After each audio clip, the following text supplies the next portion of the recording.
This is a sharp object. They are asking for justice. This is a bad luck card. So, ibig sabihin, sa nangyari dito ay hindi talaga maganda. And, 4 na alas po ito. And this is a bad luck card. Twice na po lumabas ang bad luck card. So, ibig sabihin, uulitin ko po kung mapapanood man to ng, ng abogado or something. Actually, ako dati, in-invite na ako ng New York. Ate, kasi, gusto nila akong tumulong din doon sa mga cases, mga unsolved cases. So, tingnan natin yung tarot card.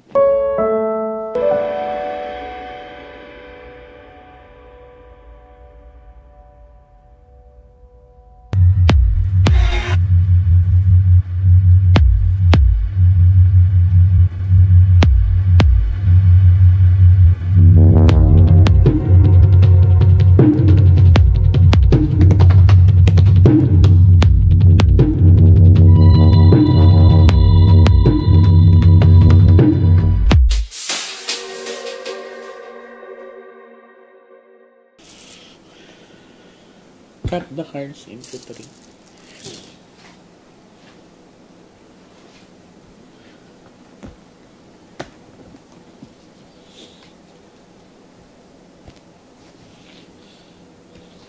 Kuha ka daling ng 7 cards of total, lagay mo dito.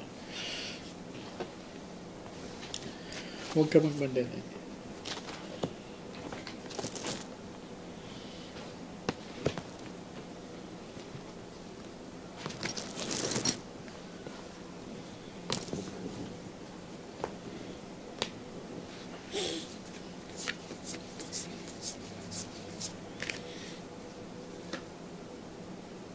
Okay. Una pa lang, anong pinakita, darling? Babae. Yes. Babae agad ang unang pinakita.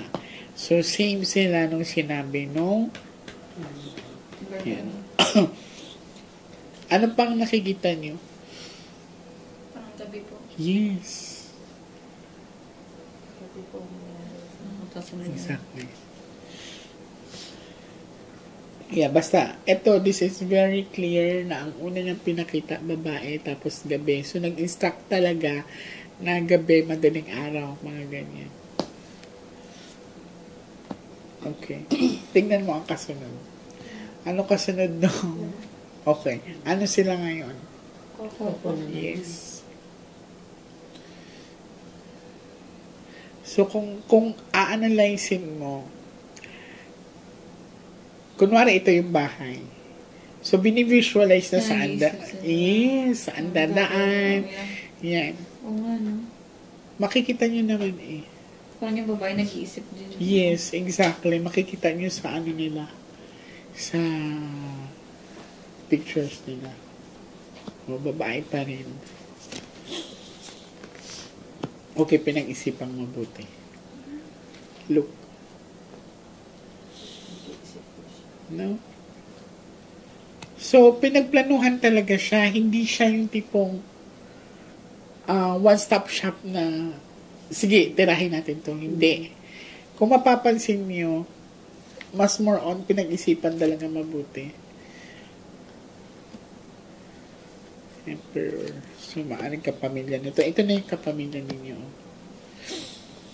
Di ba kakasabi ko lang, ito na yung kapamilya ninyo. Yeah. So, uulitin ko, sino ang pinakapunot dulo nito? Babae. Babae, di ba? Okay. Nanlaban pa pala siguro yung asawa mo, ate. Opo. Nanlaban pa siya kasi may sword siya dito eh. Meron nga pa sila nakita mo. Nanlaban. May mga pasapo. Ang asawa mo ang parang caught off guard. Kasi parang nakaupo lang siya dito. Ito kasi yung nakikita ko dito is that may sword kasi nahawak yung isa. So, ibig sabihin, ready to fight or nanlaban pa talaga siya. Yan. Si Kuya Tulog. Caught off guard siya. Ito nga kasi kung mapapansin mo dito sa baraha, kung interpret mo siya, relax lang siya. So, ibig sabihin, wala siyang Malay.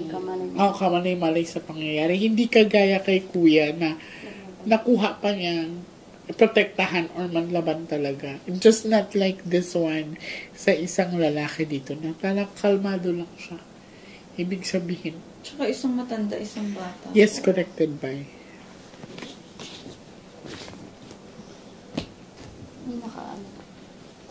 May naka, yeah. Yes, sir. Kasi nagtatanong na babae. Tanong siya? Opo. Nung gabi po, bago mangyari po yung gabi, nag-iinuman sila papa at saka dyan po sa compound. Nagchat-chat na yung katulong Dun sa sa pinsan pinsan na, po namin. Na-close po. Na-close po niya. Hindi pa ba sapat na ano yun? Ebidensya yun. Ayaw po nilang tanggapin. Hindi po daw Ayaw po nila. Hindi daw po solid evidence po yun. Opo. Hindi kasi ang pagtatanong ng Okay ganun na is sana ano siya, di yun ba? eh. Hindi, Ano na nakasabat siya na eh? siya eh. Pero Sabihin na. yung tinatawag na magtatanong ka, sinong tao dyan? Parang it's kind of suspicious. Hindi, ang dahilan po niya naman, May kukunin ng daw gamit. yung gamit niya. Nagabi, kukunin niya. Ang dami, ewan ko ba sa justice system Tapos talaga tinanong pa, natin. malala, dyan ba kayo matutulog o hindi? Kasi usually po yung pinsan po namin, Dito siya natutulog po Tapos dito. nagluluto siya dito. Dito po yung Opo. mga anak niya. Yun kapag i-analyze mo talaga pinag-isipan mabuti na, uy, ito lang pala ang ano dito. Kasi kung marami pong tao matutulog dito, syempre hindi niya po gagawin. So, nung gabi na yun, nakainom yung papa, no? Opo, opo. Pati yung Hindi yung asawa mo. ko po hindi. Yung papa ko lang. So, ibig sabihin talaga, Alam niya ang babae na nag-iinom sila. cut the cards into 3. Tapos wala pang, nung pumasok ako dito sa bahay, nag-observe ako, wala akong naramdamang force entry na talagang sinira ang something, wala eh. So, may idea na yung babae na minsan siguro nakabukas lang yun sa baba. Ganyan. So, ganun, easy access. So, ilang months siya dito nakatira? Mga 8 months po. Sa 8 months na yun, so, kapati na talaga siya, mahaba-habang ano na yun eh. Kaya nga po eh. Kaya, alam na ang mga galaw ninyo, so, Tsaka mga bata lang po, tsaka ano talagang lagi nilang kasama Kasama. dito si Mr. ko. kuha ka daling ng 9 cards in total. Sa unang cards pa lang is malinaw ng pinakita. Magkaiba sila ng baraha pero parang sila na sinasabi. Una pa lang babae agad ang tinuturo. Tapos couple agad.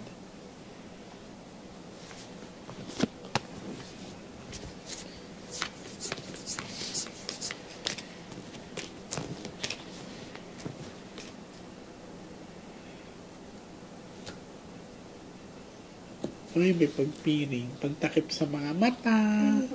Yung mga pamangkin ko po. Mapapansin nyo. Diba? Paggapos, makikita nyo talaga, the events are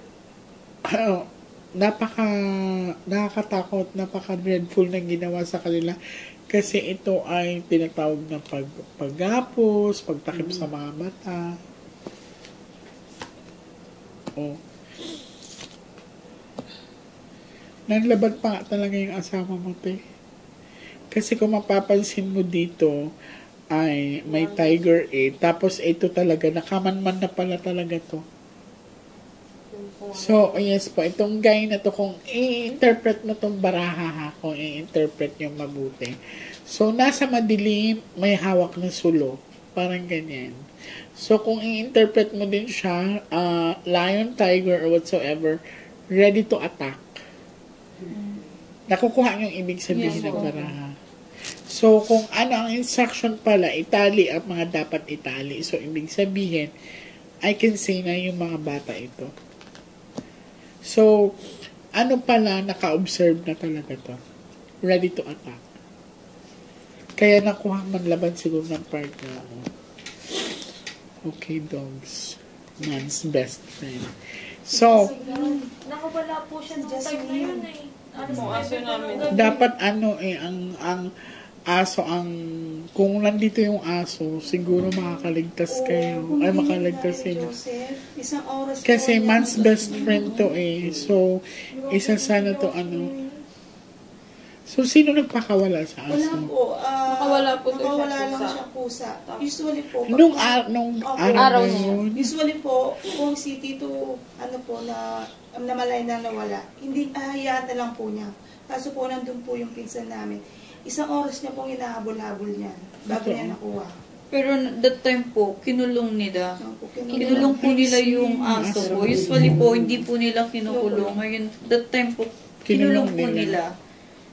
Ayun po yung ano. Ang galing ng barahan. Tignan mo, Teo. Sino nagre-rejoice ngayon? O sino ang nagre-rejoice sa pangyayari? Babae. Yung babae. Babae talaga. Most of the cards is babae pinakita. O tingnan mo. Pinag-isipan nga, di. Yan. Pinag-isip. Ano talaga to? Plan. Tingnan mo, may. Di ba ang sabi kanina may balak pang bumiyahe. Ano to? May balak na pagtakas.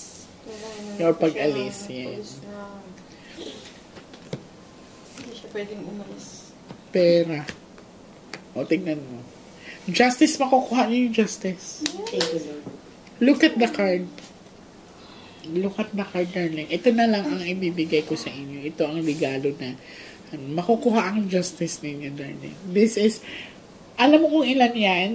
This is 74 cards or more than that. Pero ito, sobrang binigay sa inyo ang justice. Though, pinakita naman din dito na asking for justice, pero ito malinaw. Makukuha niyo yung justisya. Tapos ito, kung mapapansin mo, ito kasi is malaking halagang pera. Pera talaga ang punot dulo. Pera po. Oo. Pero again, malinaw kaya dinala ko yung tarot card para mas maintindihan nyo. Compared kasi dito, hindi nyo siya na-visualize masyado kasi ako lang nakakaintindi nito eh. So, justice will be served. Yung babae, pumukulong. I can see yes, darling, kasi ang sinasabi dito, makukuha niya yung hustisya eh.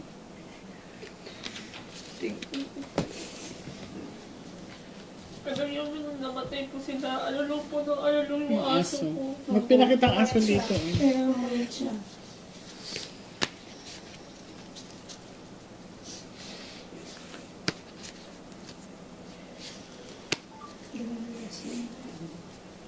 Cut the cards into 3.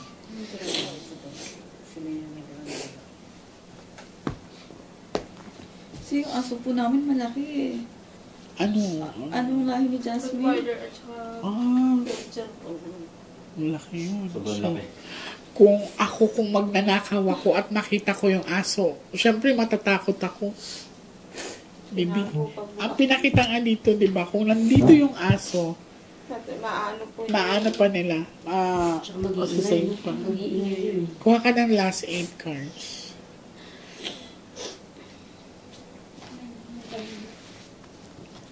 Sayang. Sino nagkulong ng aso na si ito? Joseph po. Yung asawa mo? Sayang. Kasi pinapakawalan po yung paggabi. Eh, nasa labas pa nga po si Papa. Kaya hindi po Kaya, makawalan oo. that time. Ang pinakamasaya nakita ko ngayon is yung sa last cards na justice.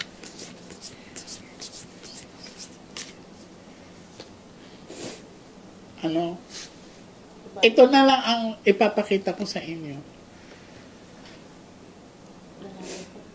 No. No. Basahin niyo kung ano nakasulat. Is the devil. Oh, the devil. So, ibig sabihin, Kasama sa... di ba nung dito sa cards na to is bad luck. Oh, yes, yes po. that card, bad luck. So, yung walang awa talagang gumawa sa ano na to. Evil, kung iisipin mo, evil mind.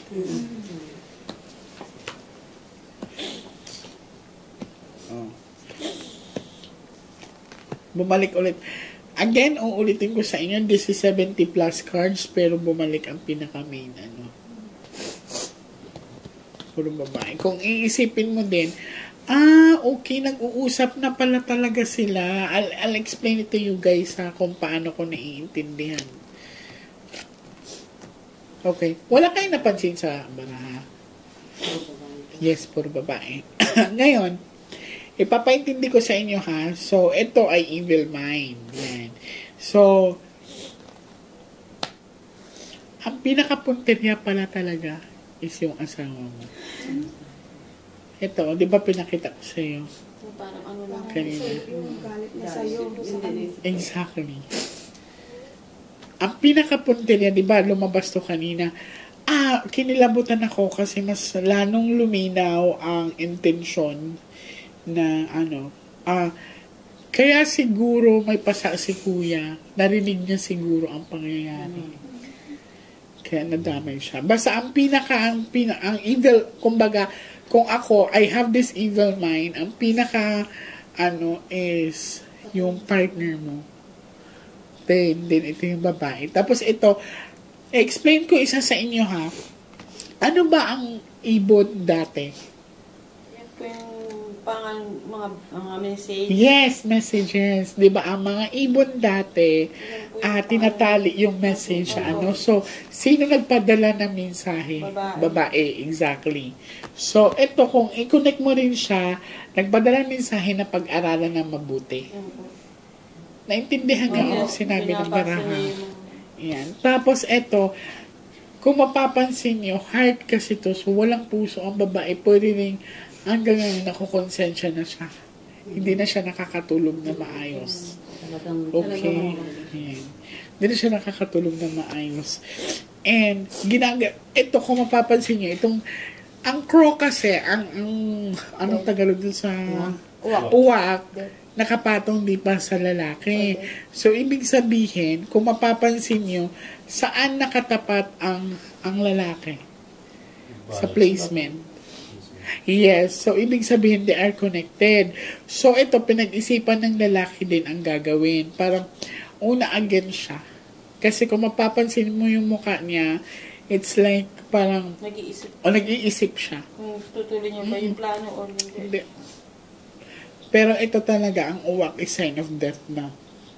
So, kung mapapansin nyo, tapat-tapat sila. Ito talaga po. Nagulat pa ako sa revelation ngayon ng baraha. Kasi, kanina di ba dalawang lalaking pinakita dito, yung asawa mo at saka.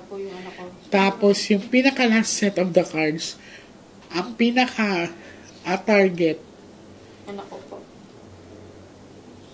Kasi siya siguro pinag-isipan na may pera at saka paano may galit sa'yo. Galing po siya sa abroad. Akala po nila.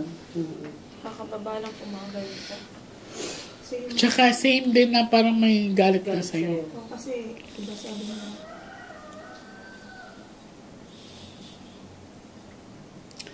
ay nako, grabe. Grabe ang revelation ng baraha ngayon. Sa pinakita sa akin ay may mga buhay na nasayang, na maganda pa sana ang mga future nila, pero may mga tao talagang halang ang kaluluwa. Isa sa mga pinapakita dito ay galit, inggit. Yan. So, handa ka na ba, bebe? Okay. Relax ka muna, ha? Ipapahigain kita para mas komportable ka. Okay?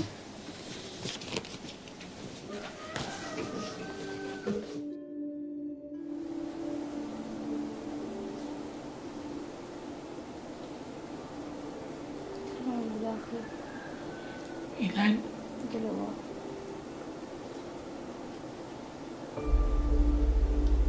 Saan sila dumaan? Yung isa pa sakay ng motor. Yung isa na iwan.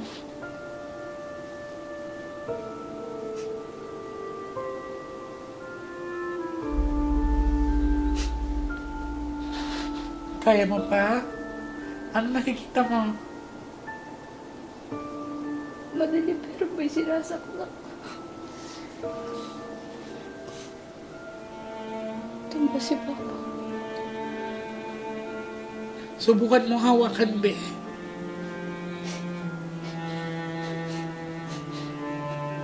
Kausapin mo.